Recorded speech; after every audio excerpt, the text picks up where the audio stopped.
Capítulo 40. El naviero me citó en la terraza de Riscal. Yo habría preferido un lugar más recogido, un despacho en la embajada argentina o algún rincón discreto en el lobby de su hotel, por ejemplo.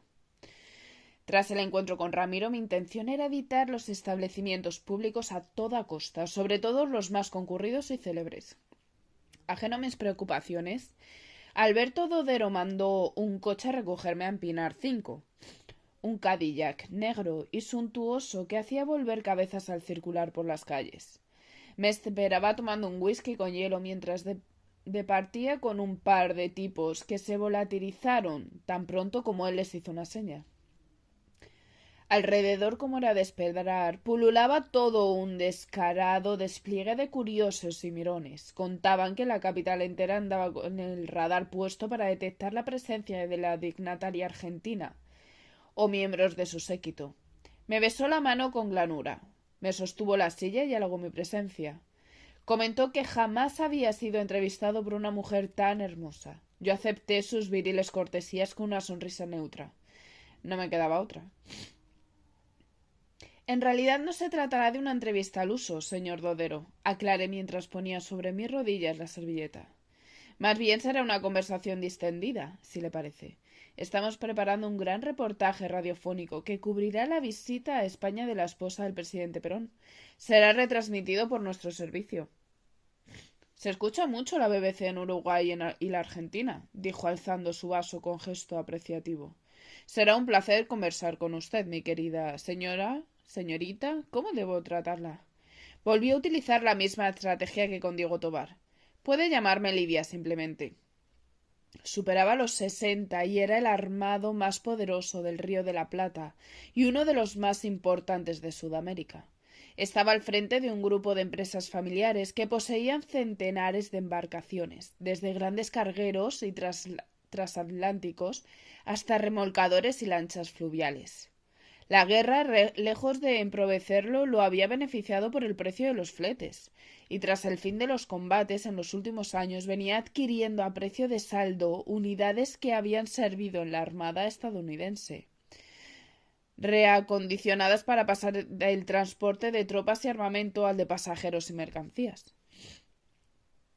Rico, sonoramente rico era mi acompañante de esa noche, sin disimulos ni complejos. Pidió por los dos sin molestarse en mirar la carta. Paella, dijo simplemente. Alguien debía de habérsela recomendado. Hice bien al callarme que en España lo común era tomarla para el almuerzo del mediodía y no para cenar, casi a las 11 de la noche. En Riscal parecía ser el plato estrella. Bien, señor Dodero, empecemos. Por favor, llámame Alberto, dijo. Tenía plomo de espuertas, bolsas de piel bajo los ojos y el cabello negro zaino, teñido sin duda porque no dejaba entrever ni una cana. Si usted pretende que la llame Livia, yo no tendré más remedio que ser simplemente Alberto. Empecemos entonces, Alberto, por los preparativos de este viaje. ¿Cómo fue? Apenas necesité preguntar nada más, porque de ahí en adelante todo lo habló él. Solo se detuvo para lavar la paella que nos trajeron, colorida con rabioso cuadro moderno, una paella para dos repleta de cigalas, cuartos de limones y tiras de pimiento rojo que bien habría servido para más de media docena de comensales. Con esta tendencia que a menudo tienen los hombres de ego bien plantado, Alberto Dodero agarró la palabra y se explayó en un yo, mí, me, conmigo, imparable, que nos llevó casi hasta el postre. Nacido en Uruguay, hijo de inmigrantes italianos, tenía el mar en la sangre, hijo, nieto y bisnieto de marineros genoveses. Con su tensión y su audiencia, dio joven el salto a Buenos Aires, y junto con sus hermanos logró levantar un imperio que conectaba los puertos del Río de la Plata con el resto del planeta. Había estado 2 veces casado y su devenir sentimental seguía el patrón canónico del maduro con dinero que busca de la juventud eterna. La primera esposa fue una señora de su edad, que le dio descendencia, la segunda una vistosa vedette con casi 30 años menos, amante del lujo y del savoir-vivir más mundano, contaba con propiedades y amistades repartidas por geografías diversas. Entre las primeras se encontraba la fabulosa villa del Traba, de Montevideo. el Hotel Cataratas de Iguazú y una mansión de verano en la Côte d'Azur, sobrevolando el Mediterráneo. Entre las segundas un tal Arionasis y el matrimonio Perón, por supuesto. El informe de Kavanagh sugería, y mis colegas periodistas lo apuntaron igualmente, que Dodero era el proveedor particular de joyas para la primera dama, opulentas piezas de las casas Walser Wall y Ricciardi de Buenos Aires, que en breve pasarían a ser sustituidas por las francesas Cartier y Van Cleef en Arpels. Con ellas obsequiaba la señora de Perón, y ella las aceptaba y lucía en público con sumo agrado. No parecía existir el menor conflicto entre los intereses empresariales del navidero y alguien suntuoso despliegue de generosidad para con la esposa del presidente. Se comentaba que ella sentía debilidad por el oro, mientras que la esposa de Franco se decantaba por las perlas, distintos gustos y apariencias. Y según tengo entendido, logré preguntar una de las veces que acercó a la boca su copa de vino. Cuando abandonen España, usted se encargará de sufragar el resto de su viaje por Europa, ¿cierto? Tampoco mostraba Dodero el más mínimo empacho de hablar de esta cuestión abiertamente. Supone un grandioso honor para mí que el general Perón haya aceptado mi financiación para esta etapa. Así no incluimos en un gasto innecesario para la patria, y yo lo pago de mi bolsillo con sumo agrado. Por desgracia, no todos los países europeos son tan generosos como este. Soltó una carcajada sonora, sosteniendo entre los dedos la cabeza de una cigala. Todo el mundo alrededor lo miró por enésima vez. Cualquier otro día, cada cliente, cada grupo, cada pareja de la terraza habría seguido a lo suyo, concentrados en sus platos y sus propias conversaciones, indiferentes al bullir del resto de las mesas. Aquella noche, sin embargo, había corrido el rumor entre la clientela de que aquel señor sesentón de pelo azabache era el potentado argentino que, por lo visto, acompañaba a doña Eva. Y respecto a las posteriores etapas del tour, ¿podría decirme qué planes tienen? Ahí era donde yo quería llegar, a su futuro inmediato más que a su trayectoria pasada, por meritoria y apabullante que fuese. Pero nos interrumpieron un par de espontáneos. Se acercaron con el único fin de estrechar la mano del magnate, quizá para tener algo que comentar ufanos a la mañana siguiente. Bienvenido a España, señor. Transmita nuestro agradecimiento al presidente Perón. ¡Viva Argentina! Gran nación hermana. Apenas se marcharon, el naviero siguió comentando acerca de la futura visita de la trupe presidencial de Santo Padre. Mencionó después Francia, quizá Suiza, tal vez Portugal. Tuve la intuición de que de momento, fuera de las fronteras españolas, Roma era el único destino garantizado. Más allá de los Pirineos, quizá la presencia de la esposa de Perón se les atragantaba. Lo escuché hasta que el maître nos interrumpió con sus sugerencias para el postre. En cuanto se marchó con la comanda de un soufflé flambeado, me apresuré para clavar cuál rejón mi pregunta más correcta. ¿Y Gran Bretaña? ¿Cómo van los planes para ir a Londres, Alberto? De nuevo derivó la conversación hacia sí mismo, sus propios negocios con socios británicos, sus numerosos viajes para cerrar allí operaciones, los hidroaviones de desuso que acababa de comprar a los ingleses con el objetivo de iniciarse en la navegación aerocomercial, una nueva y arriesgada aventura. Pero Madame Perón, insistí, ¿tiene un verdadero interés en ese destino o más bien cree que me contempló con intensidad mientras acercaba su encendedor de oro macizo a la punta de un Dunhill? Sonó un chasquido, saltó la llama y lamenté de inmediato mi vehemencia. Quizá le había resultado demasiado incisiva, pero la cena estaba llegando a su fin y yo necesitaba alguna respuesta, algo en firme antes de dar por perdido el encuentro. Debía tener cuidado, no obstante, y evitar mostrarme agobiante. No tuve más remedio que sacarme de la manga una mentira para seguir del paso. Porque si finalmente viajara a Inglaterra, tal vez podríamos tener el honor de que la señora hablase a través de nuestros micrófonos. Sonrió entonces complacido, soltando despacio el humo por la nariz sin dejar de mirarme. Me gustan las mujeres decididas.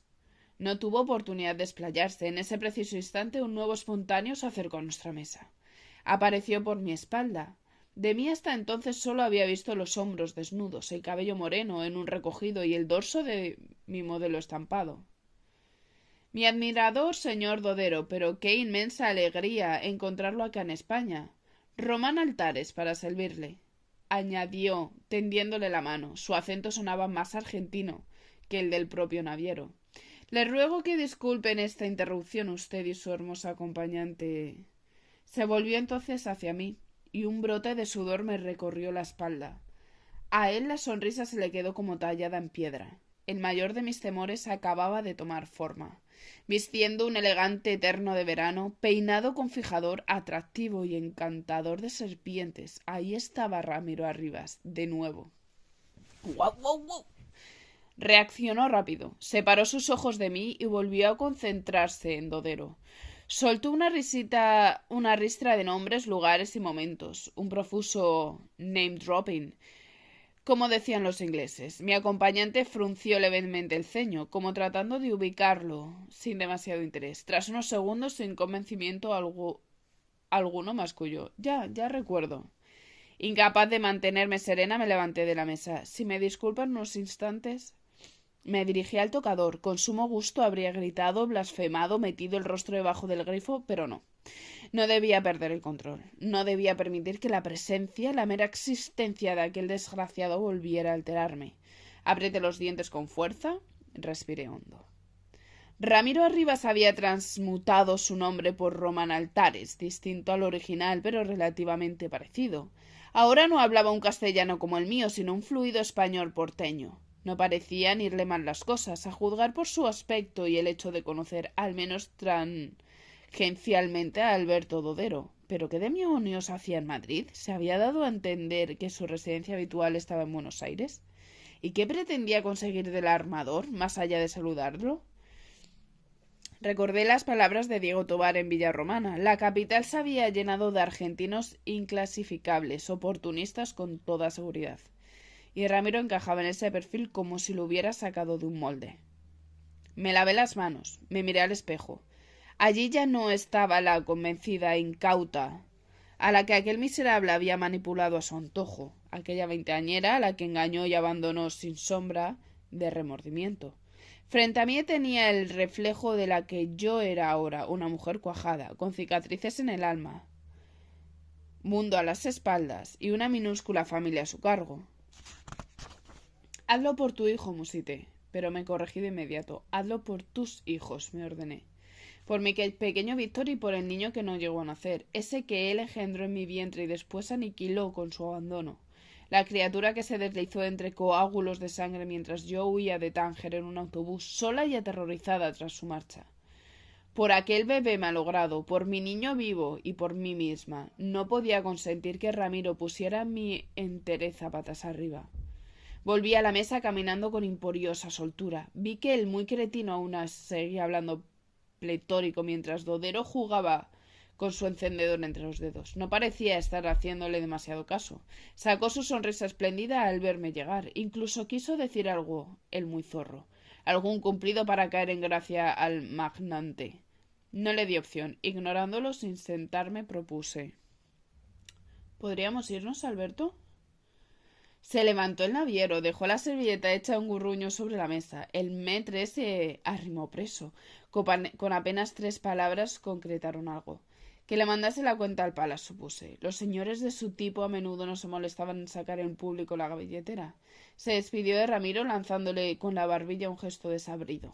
Otro moscón más, debió pensar. Otro arribista que se acercaba con descaro al sol que más calienta. Dejé que Dodero me condujese a la salida con la mano plantada en mi cintura. Atrás quedó el suflé sin tocar y la clientela en pleno cuchicheando, con la mirada fija en nosotros. Por un instante me intrigó saber qué pensaría Ramiro de mí, qué sensaciones bullían dentro de su cabeza. Esa misma noche se estaba celebrando un acto de la Plaza Mayor, un larguísimo homenaje a las provincias de España en honor a la egregia invitada. Bailes populares, cánticos, desfiles y regalos, un tostón multitudinario que se prolongaría hasta las tantas. Al día siguiente los periódicos halagarían de nuevo el donaire de la primera dama, sus afectuosos gestos para con el pueblo y el imponente abrigo de zorro blanco que usaba en el umbral del verano. Para no dejarla sola en su extravagancia, la esposa del caudillo y otras ilustres damas habían rescatado a todo correr sus propias peles del fondo de los roperos, y también las lucirían en la velada, muertas de calor para no ser menos que la Argentina, solo faltaría. Hacia el tramo final de ese evento acudiría Dodero tras dejarme en Pinar 5. Por el camino logré reponerme y volví a transmitir un fingido charme. Ha sido una cena muy grata, Alberto. Sus apreciaciones sin duda enriquecerán mi reportaje. Sonrió complacido, ajeno a mi hipocresía. No había sido en absoluto una cena memorable, no me había aportado datos de relevancia y se había pasado la noche hablando de sí mismo sin abordar apenas lo que yo necesitaba. Y la funesta llegada de Ramiro impidió prolongar la charla al menos durante el postre y el café, cuando quizá habría logrado rescatar algo. Así las cosas, con nuestro encuentro a punto de acabar y nulos resultados, tan solo quedaba un tiro en la recámara, aprovechar al millonario al menos para abrirme el paso hacia otro frente. A riesgo de abusar de su confianza, hay algo que le querría, lo que guste, preciosa, zanjó tajante, cualquier cosa que esté en mi mano. Para proseguir con mi trabajo y reflejar mi rigor a Madame Perón y su entorno, me gustaría de suma utilidad poder hablar con sus modistas. Según tengo entendido, se encuentran también alojadas en el Pardo. Quizás si no era Alberto Dodero hombre de titubeos. Dalo por hecho.